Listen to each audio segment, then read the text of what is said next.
welcome back to my channel. I am welcomed by the beautiful Alicia.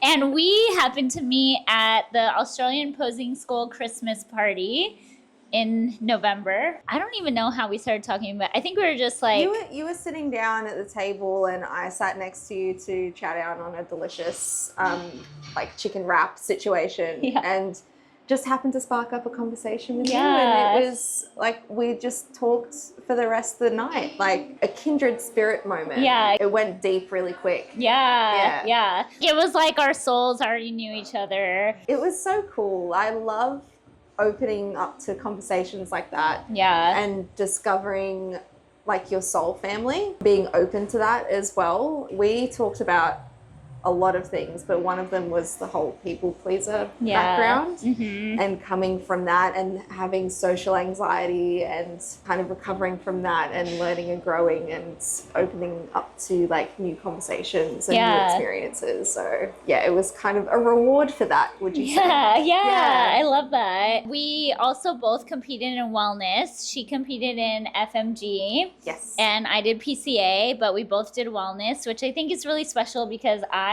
personally haven't met a lot of people who have also competed in wellness. I tend to meet a lot more bikini. So it's nice to like have that. I feel like we look kind of like twins with different hair colors. Not only because we bonded so well, but I was like, it would be so fun to do a workout together and to learn from each other. The thing that really bonded us I was like, what kind of workout do you want to do? And she said upper body. And I was like, yes, because upper body is my favorite.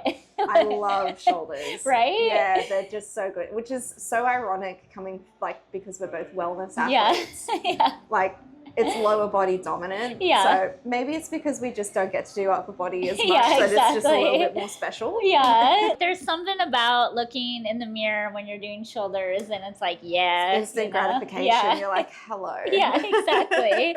So yeah, we're going to put you guys through a shoulder workout today. I think a combo of both of our favorite exercises. And this is good too because I feel like I need to update my shoulder routine on YouTube because I haven't really been showing a lot of my full workouts. So yeah, this is super exciting. Yeah, let's get into it. Let's get into it. Oh, by the way, we also got these Ghost energy drinks and they are so good. Cracking a can. If anyone can get the straw mango margarita flavor, treat it like you found buried treasure because it is so good. I see, it's causing excitement in the gym.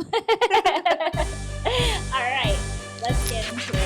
We decided we have to try this hoist machine. Although I'm hoping I can actually reach. Story of our life. I can always grab it for you. Okay, got it. Oh, that's fun.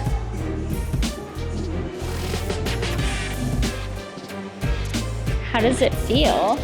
Feels like I'm floating.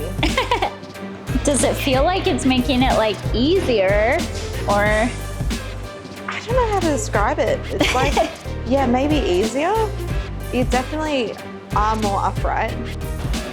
Oops, how do I get off? Like, how do I get off? Oh, wow. Yeah, it's different, right? Sometimes I feel like these things are so thick. I know, and you know, we've got tiny hands. Yeah, so. I don't like it. It's much smoother than the cables. Yeah, I like it. I don't know if it's like life-changing that I would be like, I need this machine. Yeah, it's fun. Yeah. It's more of a novelty. I think like some of my most favorite exercises are the most simple. Same, and I love a cable. Yeah, cables are great. Like, yeah.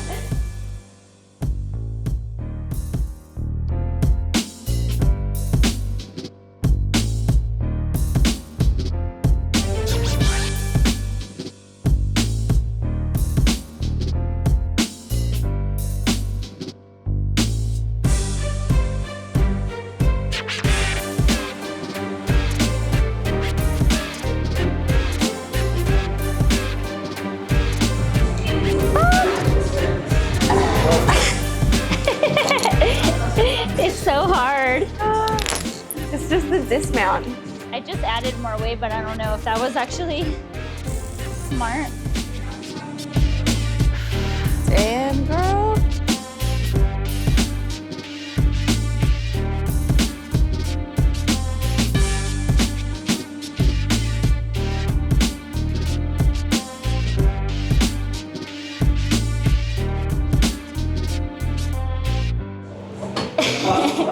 How do you normally go about your rep ranges? So I use reps in reserve, and then depending on what kind of training block I'm doing, it will be a rep range. So for like middle of the road hypertrophy training, we do anywhere from 10 to 12 reps with about 2 reps in reserve.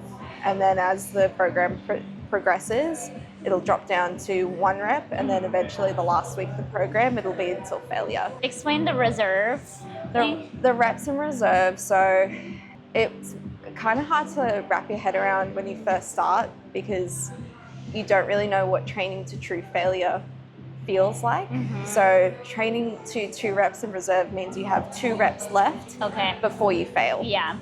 It's a very advanced way of training because you really have to know how hard to push your body and where that true failure is. Yeah. Do you train that way or? Yeah, I would say I train that way. I train upper body. I tend to play around with 10 to 12 or even sometimes with shoulders. I'll go a little lighter and do like 15 to 20. But I definitely like, especially with lateral raises, like I always go to failure. With lower body, I definitely am always trying to hit failure. It's funny because like hack squats, for example, I hate them with a passion. Hate them. And I know I can always do a couple more. So that's when I would say I would do, without even thinking of the reserve thing, I'm always like, okay, if I'm doing 12, I know, or like 8, I know I always have like 3 or so more. And then I do them. And then I'm always trying to be mindful of like, okay, you can do a couple more.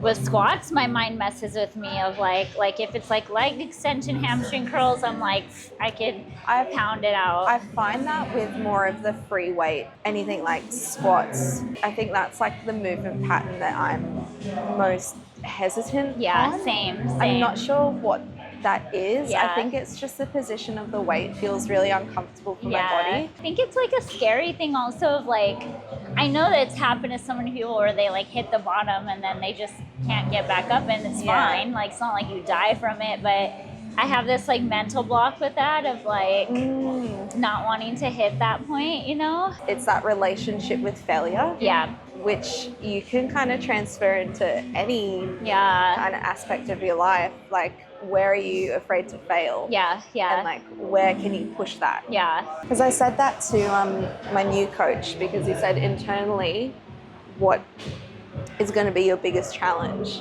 And I said, I need to work on my relationship with failure. Yeah. Oh my God. Yeah. Oh, I definitely have a problem.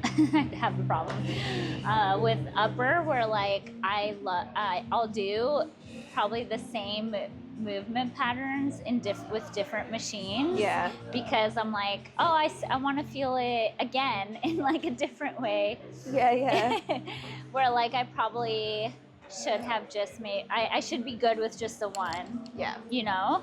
My coach was talking to me about like training with different movements because he's really big on finding the movement that works for your body. Yeah. And then finding variations of that movement. Yeah. So if you respond really well to RDLs, then RDLs will always be in your program, but you'll have variations of an RDL. Yeah. So I thought that was really interesting. I think that's so important of like what works for your body.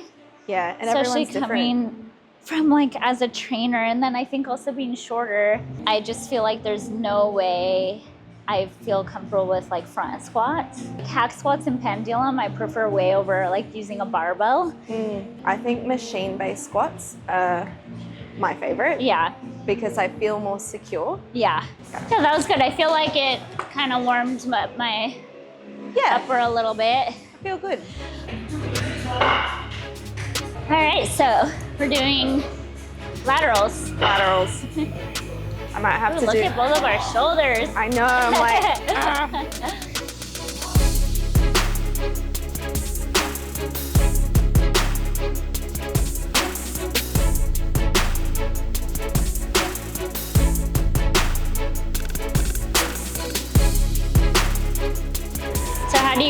these. So I usually, when I hit like my end point, I'll do partials and then burn out. And you're insane. Well, I try to go until I hit all of them. Yeah, until I fail. Yeah, I do a rep that's like, if I lose form, I stop. Yeah, then you're done. Yeah. But I think I've got a couple more.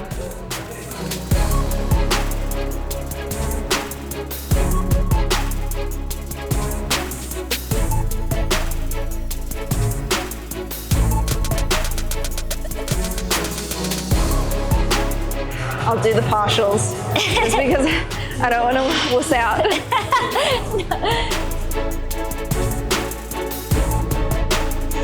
And then I do one full and then bring it down.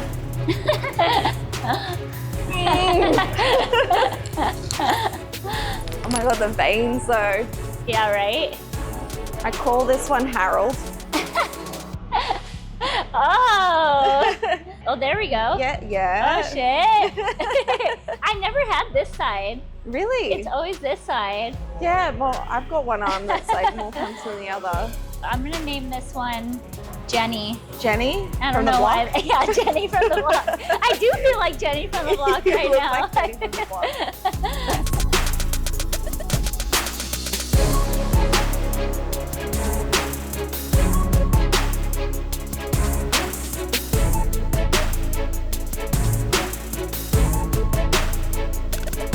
Yeah, with FMG, there's no set kind of posing. Thing, yeah. You kind of pick poses that really suit your body shape. Oh, really? Okay. So my main ones were front.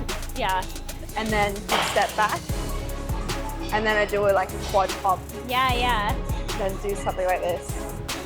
Oh, you're good. But like you kind of just keep flowing. Yeah. I guess that's the fun thing about being a beginner in bodybuilding is like learning all the things and allowing yourself to be a beginner as well and just enjoy it. Enjoy the phase that you're in. Yeah, exactly. So anyway. Round 2.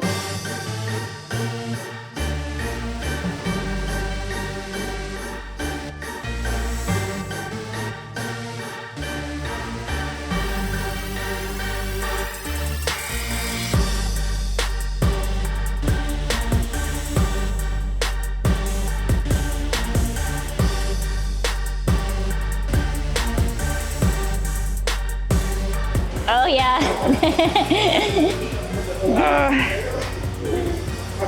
Yeah. It gives you that full pump though. I'm gonna call that the tip maneuver. The tip pump. The tip pump.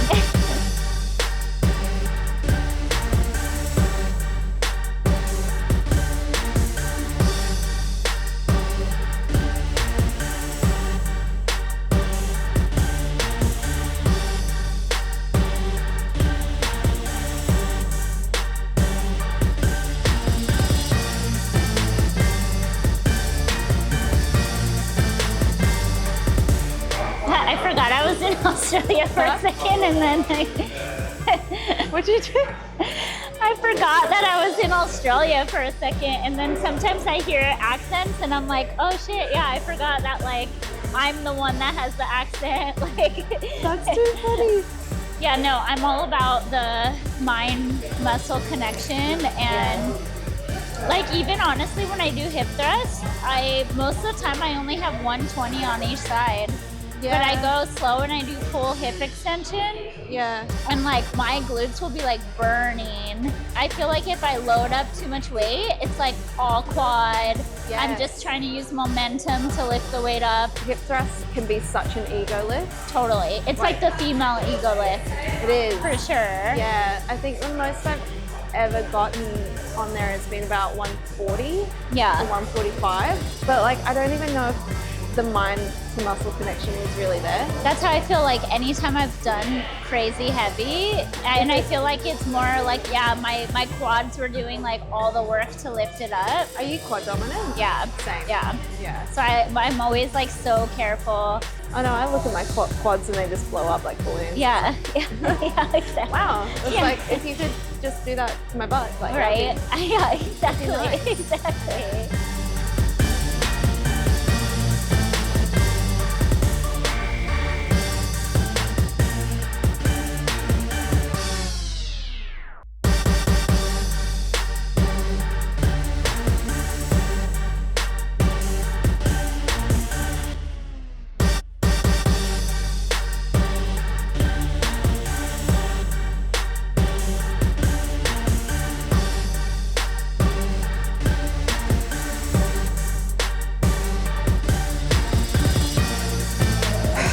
With the 5s too. Ouch. I don't know what the point is with this one. Huh?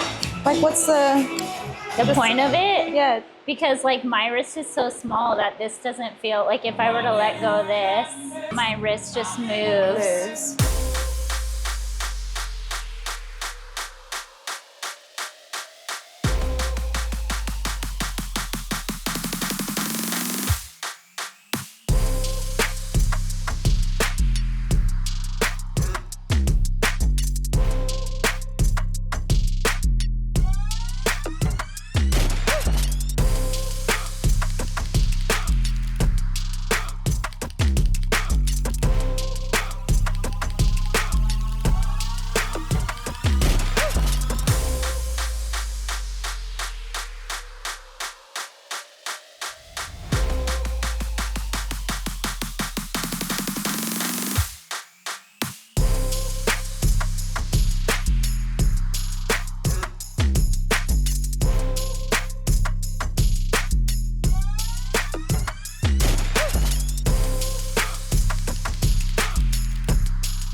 Different little like things and seeing how it feels. See how your body responds to it. Yeah. Right? It's not everything that anyone says is gonna work. That's why I like filming these videos, because like you get little like things and then you're like, oh, okay, I'll try like this maybe. But then also at the same time, sometimes you don't, like maybe you're like, okay, I don't like using both of these like attachments, you know, or this is actually good, because usually I only use the ankle strap. Yeah. But sometimes I'm like, if I don't have the right tension on it. Yeah, yeah. And like, what do I do with my hand? And like, will my hand affects like. That's what I feel, because like it's always moving for me. I like holding on to something. I feel like it feels like you're holding a dumbbell. Yeah, more like sturdy, right? Yeah. So when do you start with your new coach? We'll start training Monday. Oh, nice. It's my like official introduction. Yeah. Go through the program. Do you want to bulk? Like, are you trying to like build, like go on like a pretty big bulk? Yeah, I think so. I want to come back and kind of be unrecognizable. Yeah, yeah. So, ooh, it's so exciting. I love it makes me really excited to think about. Yeah, yeah. Like coming back and being like and beating my last package. Yeah. Like that really drives me. I'm like, I want to do better. And I'm excited because I feel like seeing him each week. Yeah. Coupled with training that's more tailored, I feel like the gains are going to be really insane. Yeah, yeah. And I'm so excited this is so for exciting. I love this. Yeah, I don't know what it is about this sport. It's like just self-improvement. Yeah. In every aspect. Yeah, like totally. Physically, mentally, spiritually. It just makes me so excited because I know it affects every other area of my life. Yeah, definitely. Like, I don't know about if you feel the same way. Or... No, I totally feel. I mean, that's what we connected, right? It's like I definitely feel like it was way more of a mental journey than the physical journey. I definitely feel like after competing, it's funny because I find myself like yesterday I was at this journaling circle and like I'm always bringing up the competition and I'm like sometimes I'm like why do I need to kind of like chill and like constantly bringing up that I competed because I'm probably starting to sound like it's my only personality trait now, but then I just feel like I bring it up because of the journey and but then it's like hard because somebody who hasn't competed, they probably don't see that side. Yeah, on the outside, like I remember coming into this, I thought like the sport was very vain. Yeah. Yeah, very vanity based, but kind of after getting into it and understanding what it truly means to like, be an athlete and to compete. Yeah. Like an express elevator for growth. Yeah, yeah. I was the same, honestly. Like back home in LA, so many of my friends competed and like they were always like, Tiffany, when are you going to compete? Tiffany, when are you going to compete? And I was like, I have no desire because it just seems so, like, I don't want to be obsessed with my body in that way, you know? Yeah. Which I will say, there is that part of it too. I would tell anybody to do it just for all the other stuff. If you go into it with a mindset of like, this is an opportunity to grow and learn in every aspect of yourself, and you're not only going into it for an outcome, you know? You need to have a strong why going into it. Yeah. Like, why are you competing? What is it rooted in? Yeah, exactly. Like, I think I definitely started the journey on more of a negative fuel, trying to prove some people wrong. Yeah. It eventually evolved as I evolved. Yeah. And the why changed. And I discovered it was just more about the pursuit of a better version of myself. Yeah, totally. Yeah. And like, that's kind of probably the best way to describe bodybuilding is the pursuit of a better version of you. Yeah, I love that. In deciding to not do this competition that's like in 3 weeks that I qualified for, I feel like the reason I wanted to do it was for the wrong reasons. I wanted to win the pro card. I wanted to stay on this high of like, everyone just saw me win and then let me do it again. I realized that I feel like when I compete again, I want to get back to my deeper why, and I don't want to do it for the expectations of others, you know? I've seen what the effects of having expectations can do to an athlete. Yeah. And it can be really dangerous, like for your mindset. Yeah, It's very hard to kind of take compliments with a grain of salt sometimes, because when someone says like, oh my God, you've got this in the bag, you're gonna win it. Like, you need to like take it on, be like, oh, thank you for saying that. But also just kind of keep in the back of your mind that this is such a subjective sport that you actually have no control over the outcome. That's what I was going to say too, is like, you have no idea who else is going to be there. Yeah. You can work your ass off, you can get all the compliments in the world, and even if like everyone in the audience is like, you were the best, like that doesn't matter at the end of the day. No, you it's know, the panel like, of judges yeah, who all have different opinions and all Yeah. have like a different bias towards Yeah. different things. Like, so that's why it's so important that when you start this journey, it's in a pursuit of a better version of yourself, because that is the only thing you have control over at the end of the day. yeah, exactly. But yeah, and say that, it's so much fun. yeah. Like discovering Do it. yourself. Do it. Thanks for joining our little upper body session. We didn't do that many exercises because we're both pretty cooked and we're hungry and we talked a lot. So we've been here a bit. We want to eat. We do.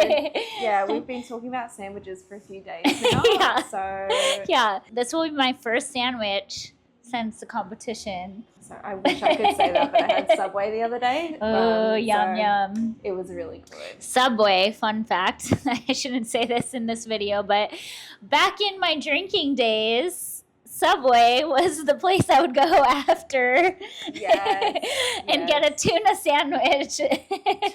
Sandwich, oh my goodness. I think my one was like a beef kebab. Oh my God, yeah. But yeah, like when you're training upper body, is there anything else you would implement in a like shoulder day? Because I'm not a coach, I'm just kind of following the plan. I follow the plan. I do put a lot of trust in my coach. So Yeah. I guess my advice is find a coach who will look at you, look at your body, look at the mechanics of your own body, and pick exercises that will suit you. It also depends also on your goals, right? Like if your goal is a bodybuilding show, you're going to approach your workouts differently than your goal is to have, I hate saying this word, but the tone arms for your wedding day, or like you're just trying to feel in shape for everyday life. That's when what she said is like perfect, of like finding someone that will like help you with Achieve those your goals. Yeah. So, because I feel like especially for competing, it's so focused on rear delts Yeah. and things like that. But I feel like I see so many videos of this trend now of people saying they get huge arms from bodybuilding, and like they're switching to Pilates for more of that like slimmer tone look of arms. Pilates is making a comeback. Yeah, yeah. A huge comeback. Yeah. Yeah. But I feel like also so many people, when they go to the gym, they're not working with a coach or something, they're just doing like shoulder presses all day. And I feel like it wasn't until I did more like laterals and things like that and focusing on my back that's when I got that more sculpted look. I think the shape actually comes more from your rear delts. It does, yeah. The cap, that cap look comes from doing all the rear delt stuff, for sure. Yeah, so you have to do the exercises that will target like all different muscles within the shoulder. Yeah. From my understanding. Yeah. I'm a graphic designer by trade, so this is all like secondary knowledge that I've just learned through the passion of loving bodybuilding. You learn from people, whether they're a professional in the field or whatever it is, like you, especially when someone has competed, like there's just so many things you learn. And true, you learn a lot and you're always learning, and I guess that's the greatest thing about getting a coach, is that you can learn so much from one person, and then you can move on and be like, okay, I want to try something new. I want to try a different approach. Even when I owned my gym, I would tell all my clients, go to other gyms and do other classes, because I'm not trying to be like, only believe everything I say. Like, I fully believe that you learn so much from just like other trainers, hearing different cues, other types of workouts, like even Pilates. I used to teach bar and Pilates for a long time, and you learn different things, you know? It's all great. Yeah. Is there anything else you want to leave the people with? The people. I'm really passionate about bodybuilding. It's changed my life. It has given me so much more confidence that I've ever experienced. It has opened up so many more opportunities for connection with like-minded people. Like, we would never have met if, true. You know, we hadn't have gone through the whole competing journey. Yeah. Maybe if you don't understand something, because a lot of people don't understand bodybuilding. If you don't understand something, get curious about it and start asking questions, because I love that. There is a whole other side to it that you don't know unless you ask. Yeah, I love that. And where can people find you? You can find me on Instagram at Alicia Ridley. And hopefully we'll film some more stuff, so look out for that on Instagram and YouTube. And if you haven't already, make sure to like and subscribe to my channel. And I'll see you guys next time. Bye. Bye.